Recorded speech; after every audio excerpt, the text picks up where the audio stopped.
Le coup de projecteur. Aujourd'hui, sur Logos FM, on parle d'un rendez-vous qui sent bon les beaux jours, qui sent bon les sorties en famille, les concerts, les bonnes affaires, et on en parlera même le football. La Clermont-Ferrand fait son grand retour à la Grande Halle d'Auvergne. Ce sera du 28 mai au 1er juin avec une deuxième édition encore plus ambitieuse.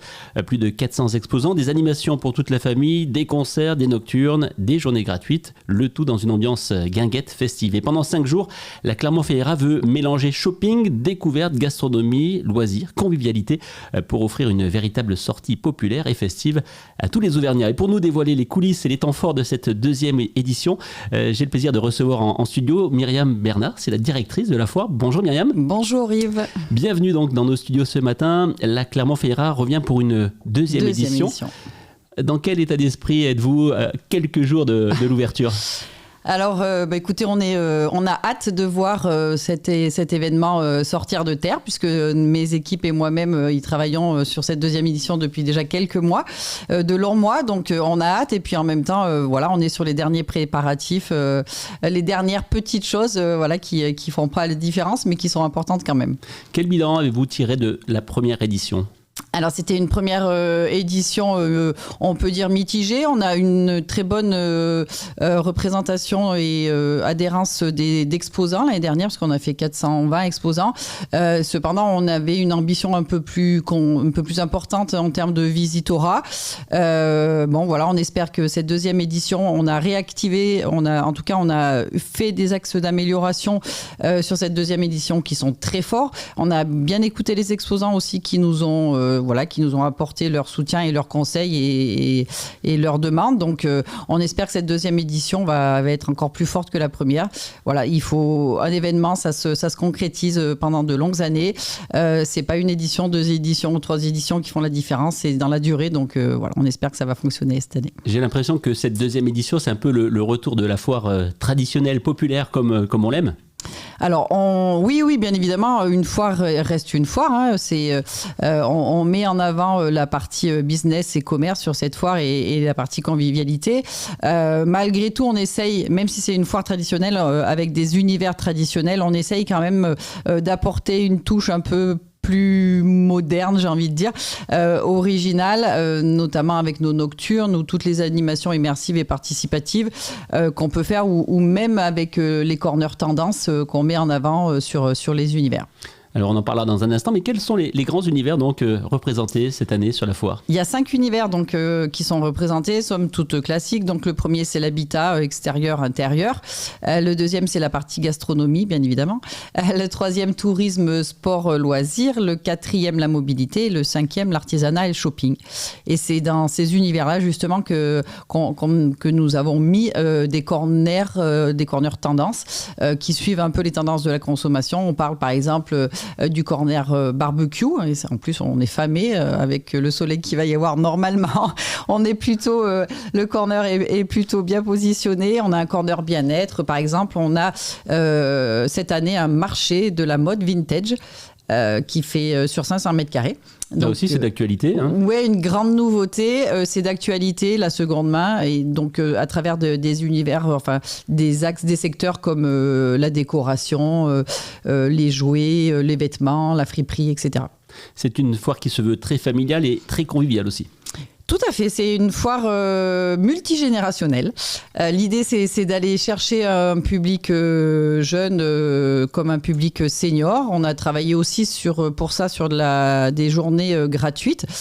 Donc, on a instauré des journées gratuites qui étaient présentes il y a de ça quelques années, qu'on n'avait pas mis l'année dernière. Donc, la journée des seniors, par exemple, le jeudi. La journée gratuite pour les femmes à l'occasion de la fête des mères le dimanche. Et puis, la journée gratuite pour tous le lundi. L'idée, c'est de venir découvrir cette foire et puis de venir concrétiser par exemple ces projets le lundi. Vous le disiez tout à l'heure, c'est pas simplement une foire. Vous avez beaucoup travaillé aussi sur les animations, sur les concerts, sur les nocturnes, et puis cette ambiance guinguette. Oui, tout à fait. Alors, on a, c'est vrai qu'il faut qu'on sorte de ce carcan de salon où on vient juste aujourd'hui faire la visite. Ce n'est plus le cas. Les visiteurs veulent de l'expérientiel. Donc, on leur amène de l'expérience avec de l'immersif et du participatif. On a une programmation qui est assez conséquente, qui est à retrouver d'ailleurs sur notre site internet, tous les jours et par univers. l'hiver, on a des animations comme des ateliers de démonstration culinaire, des ateliers bien-être, mais aussi tous les jours, vous pouvez retrouver par exemple sur la Guinguette déjà 12 food trucks, mais une ambiance un peu plus chill pour faire une partie de pétanque par exemple ou de fléchettes entre amis. Et puis on a cette année aussi en termes de nouveautés une mini-ferme. Donc sur 500 mètres carrés, vous allez pouvoir retrouver les animaux de la ferme, mais pas que, parce qu'il y aura aussi dromadaires et alpagas. L'idée, voilà, c'est vraiment aussi d'amener de la convivialité, que le visiteur puisse trouver sur la partie journée le shopping, enfin ce qu'ils veulent, ce qui est classique, ce qu'ils veulent aménager ou pas, et puis qui profitent des nocturnes et de toutes ces animations-là à côté. Voilà. On peut y passer la journée, quoi. Et la soirée. Venons-en d'ailleurs aux soirées et aux nocturnes. Là aussi, vous avez pas mal innové. Et puis un concert en perspective. Oui.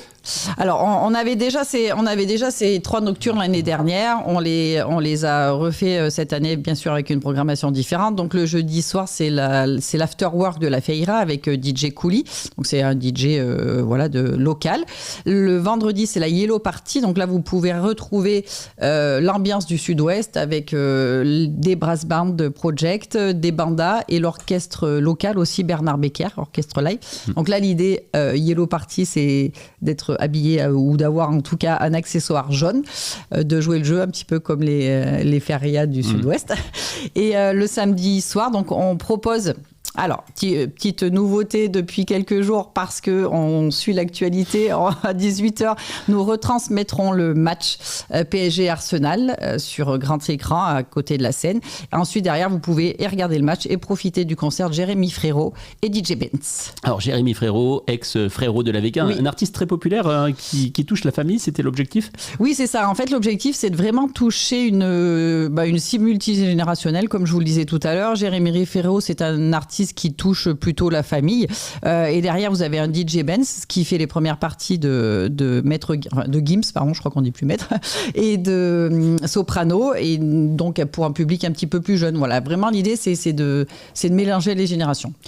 Alors, il y a des concerts, mais on peut profiter du concert avec le prix de la place, je crois. C'est ça, en fait, hein ? Oui, tout à fait. En fait, pour c'est pas indépendant, hein ? Non, pas du tout. Pour 5 euros, 5 euros en ligne et 7 euros sur place, qui correspond à la billetterie de la foire, vous pouvez profiter de tous nos exposants, de toutes nos activités animation, et aussi du concert et de la retransmission, par exemple, du match, si vous venez le samedi. Et le jeudi, donc, pour cette journée des seniors, vous remettez à disposition des bus des montagnes, c'est ça, hein ? Oui, tout à fait. Donc, c'est un dispositif en partenariat avec les communautés de communes et le conseil départemental. Donc, l'idée, c'est de mettre à disposition dans les communautés de communes des bus pour aller chercher nos aînés, et pas que, en tout cas dans les milieux ruraux, et de leur faire bénéficier de l'entrée de la foire. C'est un bus qui reste toute la journée, donc voilà, on peut prendre le bus le matin et passer la journée à la foire et repartir le soir, tranquillement. Les horaires de la foire ? Alors, c'est 10h minuit les soirs de nocturne, donc jeudi, vendredi, samedi, 10h, 20h dimanche et 10h, 18h lundi. Qu'est-ce que vous avez envie de dire pour terminer aux auditeurs qui vont peut-être venir ce week-end ? Qu'est-ce qu'ils vont découvrir de plus qu'une foire traditionnelle ?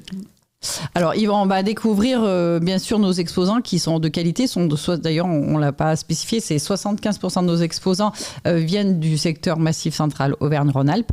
Donc, ils vont pouvoir découvrir des exposants de qualité. Ils vont pouvoir faire participer à des animations, bien manger et puis passer un moment convivial en famille ou entre amis. La Clermont Feira donc débute ce jeudi. Merci beaucoup Myriam Bernard d'être venue dans nos studios de Logos FM pour parler de cette deuxième édition. Vous l'avez compris, 5 jours de découverte, de bonnes affaires, de concerts, d'animation et de convivialité dans une ambiance festive et printanière. Et toutes les informations pratiques, j'imagine qu'on peut les retrouver sur le site ou sur les réseaux sociaux ? Oui, c'est ça. Alors, on est bien présent sur les réseaux sociaux. Puis vous avez notre site internet où vous avez toute la programmation, toute la liste des exposants notamment et toutes les informations pratiques. Merci Myriam. Merci à vous.